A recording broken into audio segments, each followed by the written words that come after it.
Vous êtes nombreux à nous suivre de partout à travers le monde. Merci de votre fidélité à la chaîne des références Antenne A. Mesdames et messieurs, bonsoir et bienvenue à cette grande session d'information dont voici les sommaires.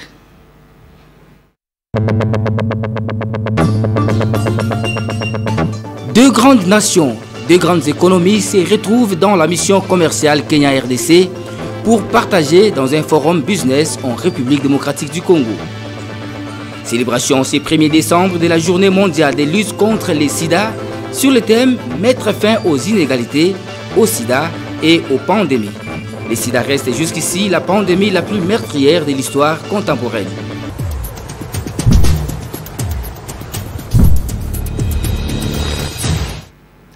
Direction la province du Tanganyika où une question orale avec débat a été adressée au gouverneur ad interim Samba Kayabala Moni pour ses multiples voyages à Kinshasa et à l'extérieur de la République démocratique du Congo. Elle a été initiée par les députés provinciaux Ilunga Lukala Fidèle. Les détails avec notre correspondant sur place, Mouma Fatak. Constantin, la recrudescence de l'insécurité qui fait son carton plein dans la province du Tanganyika. Le mandateur du peuple, le député provincial Ilunga Lukala Fidèle, monte au créneau en adressant une question orale avec débat au gouverneur par intérim Samba Kayabala Moni qu'il soit interpellé au temple de la démocratie par excellence, l'Assemblée provinciale du Tanganyika. Motif, éclairer la lanterne sur ces différents points, notamment le but de ses multiples voyages à Kinshasa et à l'extérieur du pays, le retombé de ces voyages dans la province du Tanganyika, l'incidence budgétaire de ces voyages sur les recettes de la province, le voyage massif des ministres provinciaux, les mesures prises par les gouvernements sur l'insécurité qui refait surface de certains territoires et périphéries de la ville de Kalemi. À ces sujets, le président du Parlement Debout Sans Tabou, Nathan Mugisho, répondeur de ces mouvements citoyens, sort de son silence pour encourager l'initiateur de la question. Nous félicitons d'abord l'initiateur de la question orale avec débat adressé au gouverneur des provinces et surtout en regard du comportement actuel du gouverneur qui est caractérisé par trop de voyages. Il est important que les gens soient informés de manière publique de ce que ces voyages font pour la province. Cependant, nous encourageons l'auteur de la dite question orale avec débat et encourageons le gouverneur à venir répondre pour que nous puissions être au moins mis au parfum des raisons de son voyage. Il a enchéri en laissant un vibrant message aux élus du peuple, celui de l'unité, car c'est pendant ces temps que la division gagne du terrain. Les députés provinciaux doivent être unis par rapport à cette question parce que ce sont les moments pareils qui divisent toujours les élus. On sait que depuis un temps, nos élus sont en train de supporter quiconque, être derrière tout ça, tout cela. Nous ne voulons pas les doigter qu'ils ont été corrompus. Nous voulons voir les gouverneurs répondre et nous voulons le voir aussi objectif dans leur façon de comprendre le message que le gouverneur va donner, mais aussi dans leur façon soit de sanctionner ou de poursuivre la suite de cette question orale avec débat. Nous voulons voir les élus unis. Une question. Au cas où Samba Kayabala Moni, gouverneur intérimaire, ne répondrait pas à cette première institution en province, quelle serait la suite? Outrage, wait and see, que disent les Anglais. À chaque journée, sa célébration, l'humanité tout entière a célébré ce mercredi 1er décembre 2021, la journée mondiale de lutte contre les sida. Cette journée est une occasion pour les nations de sensibiliser pour un soutien aux personnes vivant avec les VIH-Sida et encore rendre hommage à ceux et celles qui ont perdu la vie à cause du sida. Sachez que la dite journée a été célébrée sous le thème « Mettre fin aux inégalités, au sida et aux pandémies ». Reportage, Marie-Sylvie Fortuné-Mboula. Les décès liés au sida ont été réduits de 64% depuis les pics de 2004 et 47% depuis 2010. En 2020, environ 680 000 personnes mourront de maladies liées au sida dans le monde, contre 1,9 million de personnes en 2004 et 1,3 million de personnes en 2010. La mortalité liée au sida a diminué de 53% chez les femmes et les filles et de 41% chez les hommes et les garçons depuis 2010. La menace du VIH plane toujours sur l'humanité, 40 ans après le signalement de premiers cas de sida aux États-Unis d'Amérique. Aujourd'hui, l'engagement de mettre fin au sida à l'horizon 2030 est déjà en retard. Ce retard est dû aux inégalités structurelles qui entravent les solutions efficaces des préventions et des traitements du VIH. La journée mondiale de lutte contre le sida est organisée chaque année le 1er décembre afin de sensibiliser à l'importance d'apporter un soutien aux personnes vivant avec le VIH-Sida et de rendre hommage à ceux et celles qui ont perdu la vie à cause de celui-ci. Cette année, ONU-SIDA met l'accent sur l'éradication urgente des inégalités qui alimentent l'épidémie de sida et d'autres pandémies à travers le monde. Sans action audacieuse contre les inégalités, le monde risque de manquer les cibles pour mettre fin au sida d'ici 2030. L'ONU-SIDA émet un avertissement fort. Si la classe dirigeante ne parvient pas à lutter contre les inégalités, le monde pourrait enregistrer 7,7 millions de décès du sida au cours des 10 prochaines années. Des études menées ont révélé que le risque de mourir de la COVID-19 chez les personnes séropositives était 2 fois plus élevé dans la population générale. L'Afrique subsaharienne abrite 67% de personnes vivant avec le VIH-Sida, mais le vaccin qui peuvent le protéger n'arrive pas assez vite. En juillet 2021, moins de 3% de personnes en Afrique avaient reçu au moins une dose d'un vaccin COVID-19. Sachez aussi que cela fait 40 ans depuis que le VIH a fait son apparition aux États-Unis d'Amérique chez les homosexuels. 4 décennies après, le sida reste la pandémie la plus meurtrière dans le monde, avec près de 40 millions de morts et 37 millions de personnes infectées. Mais avec les traitements à l'aide des médicaments antirétroviraux, l'on peut tout de même espérer vivre longtemps avec ces virus, tels que nous renseigne Marie-Sylvie Fortuné. En 1981, aux États-Unis d'Amérique, le médecin de New York et Los Angeles commençait à recevoir de jeunes patients homosexuels qui souffraient de maladies bizarres, telles que sarcome des Kaposi, un cancer très rare qu'on retrouve chez les hommes âgés, et le pneumocytose, forme très rare de la pneumonie. L'issue était à chaque fois la mort du patient. Les scientifiques américains n'avaient aucune idée de la cause de ces étranges maladies ni de la manière dont elles s'est propagées. Ces syndromes mystérieux fit identifier GRID, entendu en français immunodéficience liée à l'homosexualité. Les médias américains l'avaient surnommé le cancer gay ou encore la peste gay. L'on pensait que cette maladie se transmettait seulement chez les personnes homosexuelles. Plus tard, ces appellations seront abandonnées lorsqu'on a compris que la maladie pouvait aussi toucher tout le monde. C'est finalement en 1983 que les scientifiques français ont découvert les virus de cette maladie VIH. Les virus se transmettent par le sang, les spermes, les sécrétions vaginales et le lait maternel. Il existe 3 modes de transmission tels que les relations sexuelles non protégées, de la mère à l'enfant pendant l'accouchement ou l'allaitement et lors de partage des seringues. Le sida n'est pas totalement contagieux. Ça ne se transmet pas par la salive, le câlin, la sueur ou encore le partage des toilettes. Avec 40 millions de morts et 37 millions de personnes infectées dans le monde, le sida constitue la pandémie la plus meurtrière de l'histoire contemporaine. Le sida a tué autant les gens qu'à la Première Guerre mondiale. Les VIH tuent les systèmes immunitaires dans le corps. Il ne faut surtout pas confondre VIH et sida.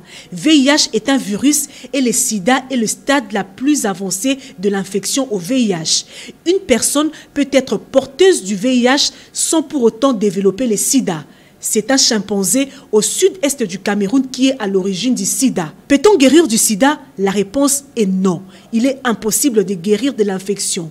Toutefois, le sida n'est pas une condamnation à mort. Il existe à ce jour des traitements, des médicaments antirétroviraux.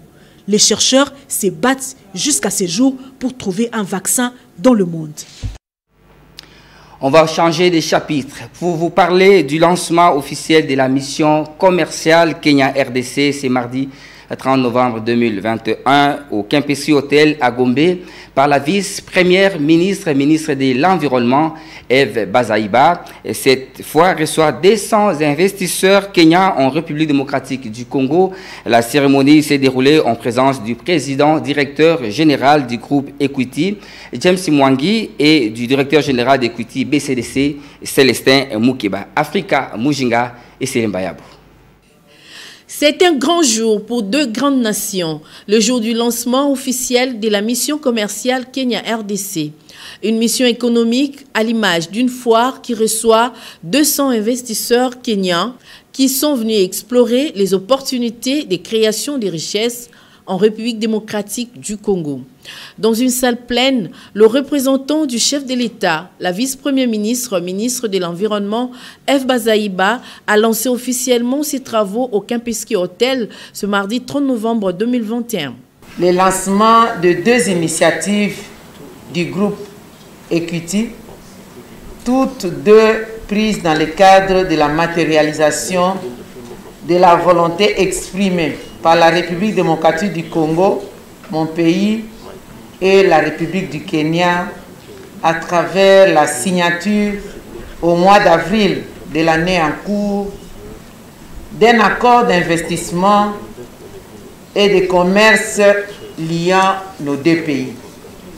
Devant le PDG du groupe Equity, Dr James Mwangi, du PCA d'Equity BCDC, Nestor Ankiba, du ministre de l'Industrie du Kenya et plusieurs invités des marques. Le numéro 1 d'Equity BCDC, Célestin Mukeba, a trouvé le mot juste pour expliciter sur la mission. Que le Congo, c'est un Congo potentiellement riche, mais l'heure est venue où ça ne devait plus être un discours, mais il faut que ces potentiels se traduisent en richesse réelle.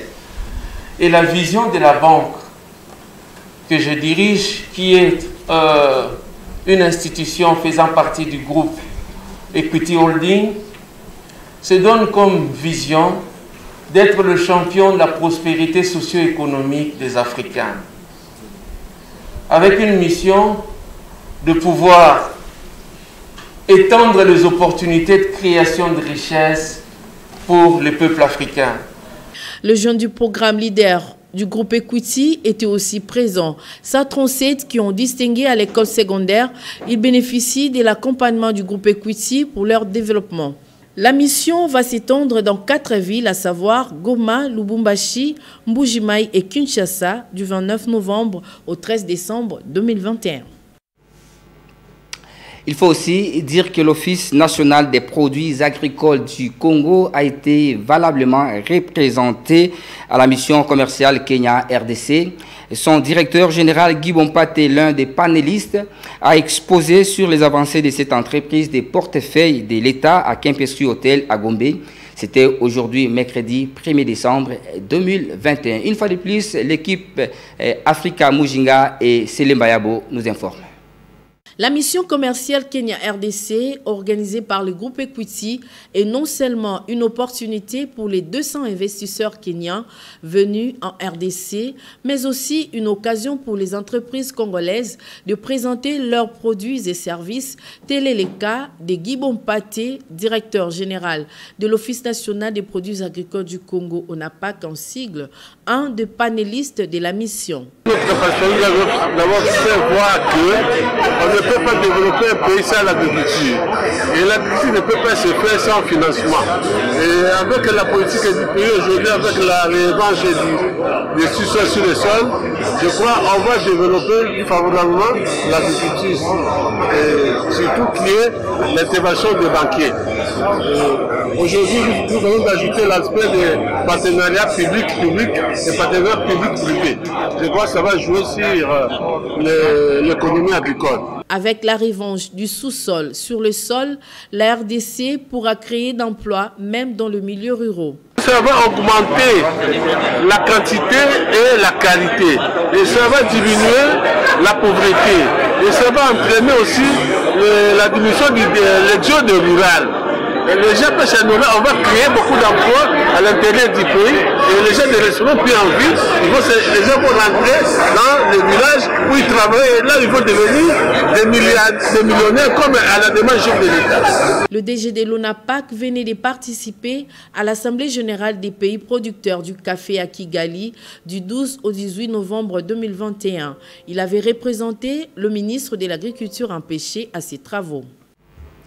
Et la brigade d'appui aux services financiers Bureau du Nord Kivu vient de mettre la main sur une grande quantité de marchandises la soirée des mardis 30 novembre 2021 dans la ville de Goma. Ces marchandises ne sont autres que les sacs de ciment fraudés par des faux documents. Ces colis a été donc gardé dans un entrepôt afin que son propriétaire soit sanctionné conformément à la loi. Germain Sikourou pour la correspondance.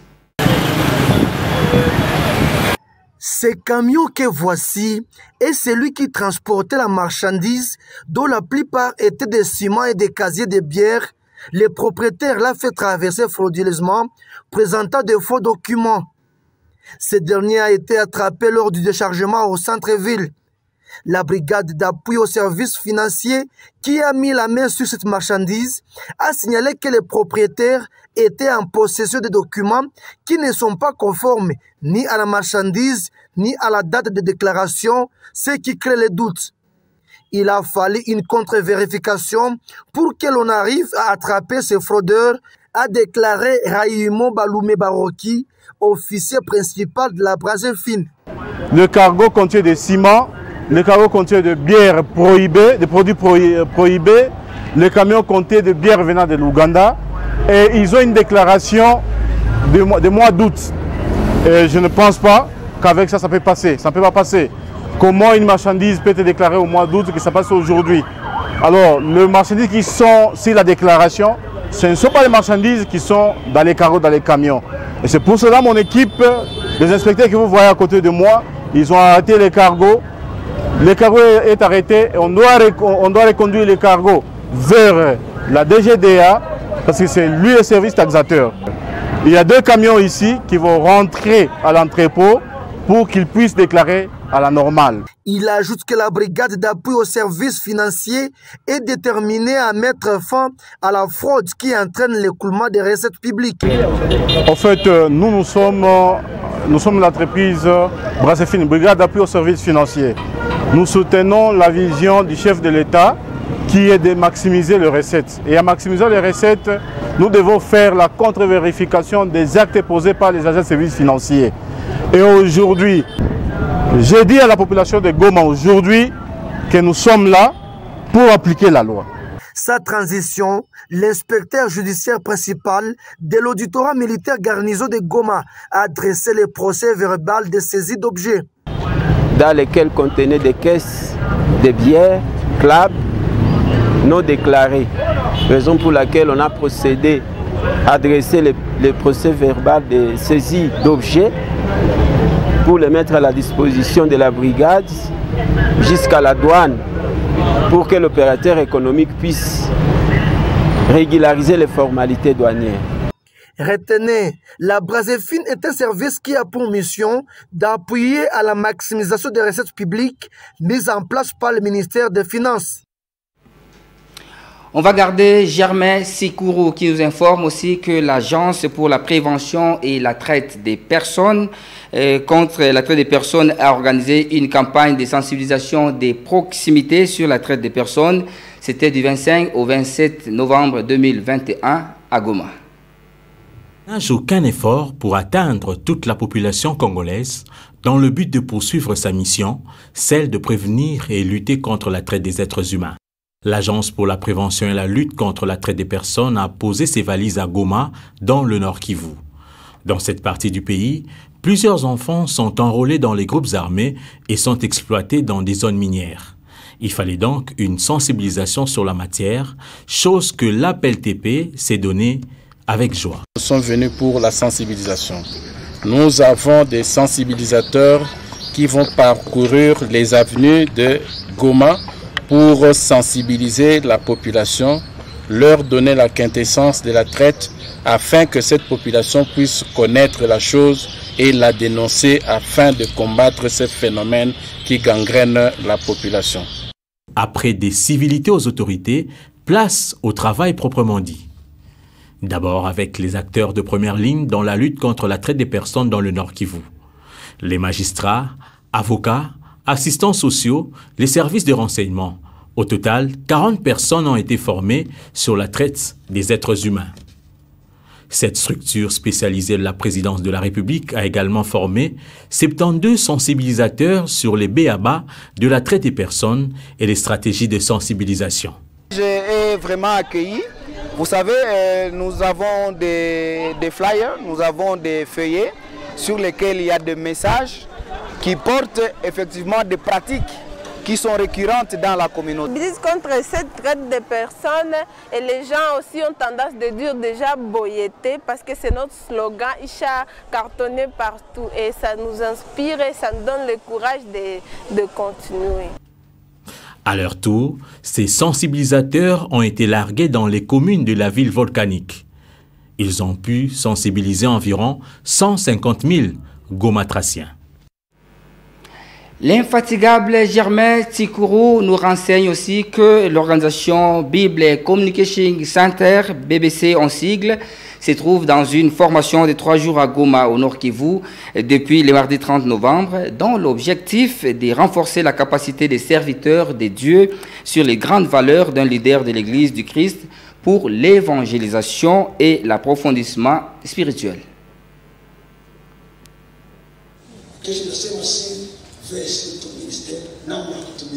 C'est sous le thème « Leader chrétien pour influencer la génération » qui se tient à Goma depuis ce mardi 30 novembre d'une formation à l'intention des chrétiens et des serviteurs de Dieu de la province Nord Kivu.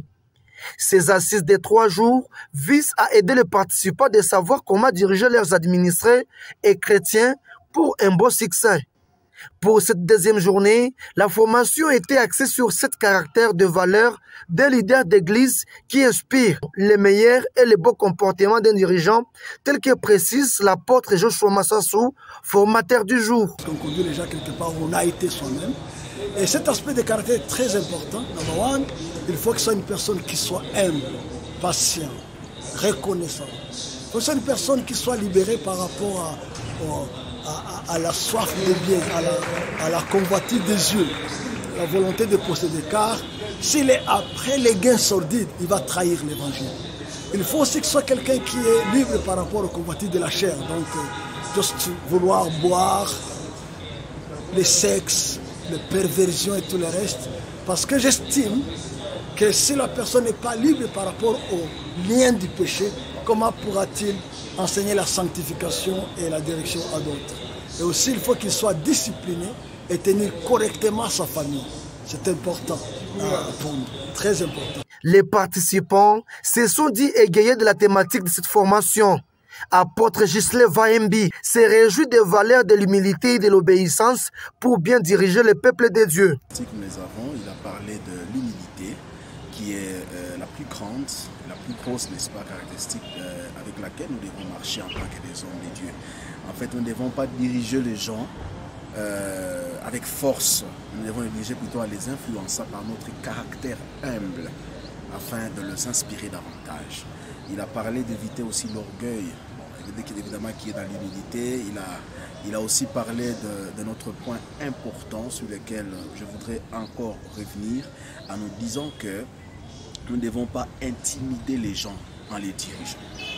Nous devons plutôt les influencer par notre bon caractère Et il a beaucoup insisté sur le point que nous devons nous vêtir des bons caractères afin de...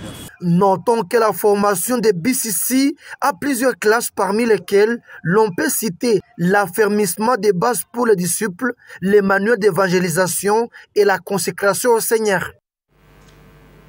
On va parler de cette difficulté des logements à Bukavu où la recherche d'un chez-soi pousse certains Bukaviens à habiter aux abords des cimetières, une situation qui affecte à coup sûr l'éducation de leurs enfants qui sont obligés de passer une bonne partie de la journée à côté des tombes. Même pour trouver de l'eau est un parcours des combattants pour les adultes et les enfants. Christophe Mugisho.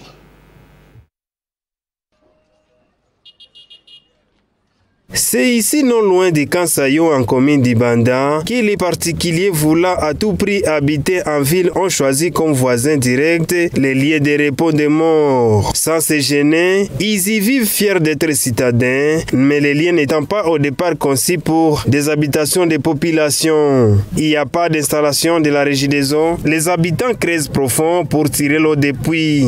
Les enfants de tout âge sont les premières victimes de cette corvée pour se procurer de l'eau dans la famille pour multiples besoins. C'est 3 ans que j'ai déjà vécu ici. Je n'ai jamais vu de l'eau potable de la régie des eaux. Oui. Pour en avoir, on se débrouille. On va au quartier voisin pour s'approvisionner de l'eau. Ce voisinage avec les cimetières de la Ruzizi transforme peu à peu la vie de ces enfants qui trouvent normal de se reposer près des tombes et même jouer au football en toute innocence. D'aucuns estiment que ces enfants courent un danger aujourd'hui non perceptible et qui ne devraient pas grandir au voisinage des lieux où se fait la putréfaction des centaines de corps humains. Qui a autorisé ces logements au cimetière? Une question qui mérite des réponses. Ceci nous amène à parler sport. Les athlètes de l'équipe nationale de karaté-do de la République démocratique du Congo séjournent depuis mardi au Caire, capitale de l'Égypte, pour prendre part au championnat d'Afrique des nations de la spécialité. Ils se disent déterminés à réaliser un bon résultat. Mathurin Daye, Ilambouchi. Seniors de la RDC participeront au championnat d'Afrique des nations de karaté-do au pays des pharaons dans la version masculine et féminine de la spécialité. Cette compétition démarre du 2 au 5 décembre 2021 au Caire en Égypte. La forte délégation des Fauves est composée de 15 personnes dont 10 athlètes et 5 officiels. Cette dernière est conduite par le président de la Fédération de karaté-do, Maître Freddy Lankombo. Le sélectionneur de Léopard est parti de Kinshasa avec un effectif assoiffé de ramener de bons résultats après la première sortie de l'histoire du karaté-do congolais à une compétition mondiale. Il rassure, une médaille c'est possible. Et les camarades de Nancy Tchaba ont promis de ramener un bon résultat au pays. Pour rappel, les Léopards ont transité par Addis Abeba en Éthiopie avant d'atteindre le lieu de la compétition en Égypte où les couleurs nationales seront défendues. Si vous n'aviez peut-être pas eu le temps de feuilleter les journaux parus ce mercredi dans la capitale Kinshasa, sentez-vous très à l'aise, quelqu'un l'a fait pour vous. Revue de presse dans une sélection et un commentaire signé Marie-Sylvie Fortuné-Mboula.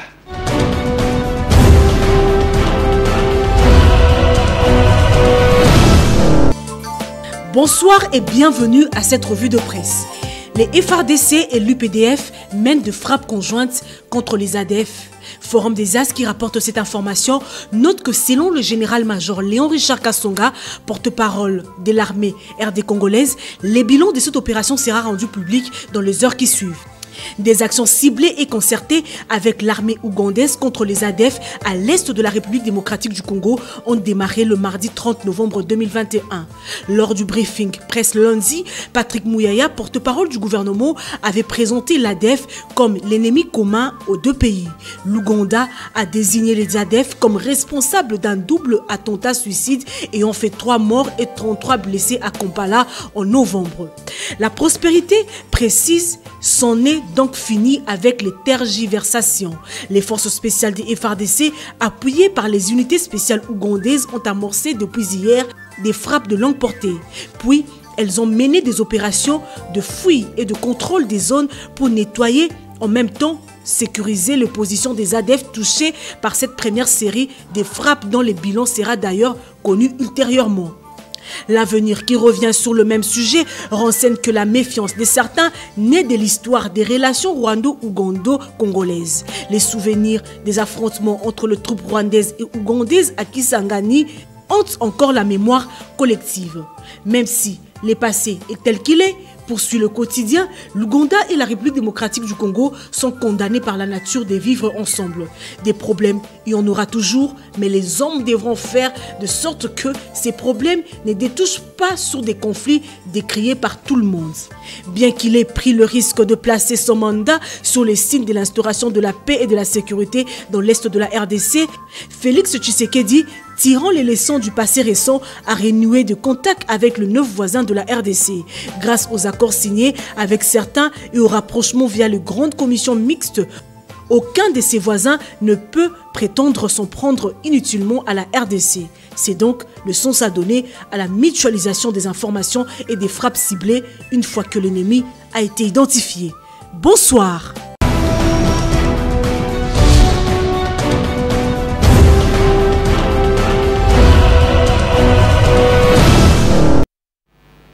Et c'est la fin de ce journal. Merci à vous de l'avoir suivi. Mais avant de nous quitter, voici les rappels des titres.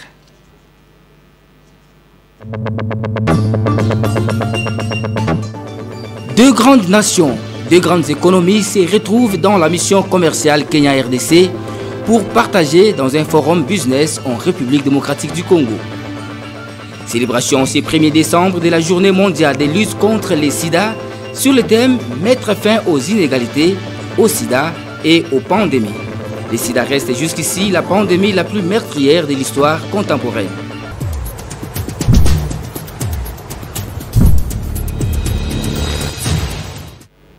Ce journal est complètement terminé. Mathurin Ndaye Ilambouiti a été chef d'édition. Ce beau cadrage a été fait par Précieux Mangonzo et qui s'est trouvé derrière la caméra. À la régie finale, Gilio Lolo Bibas et Bardo Lelo. Merci à vous pour votre attention soutenue. Au revoir.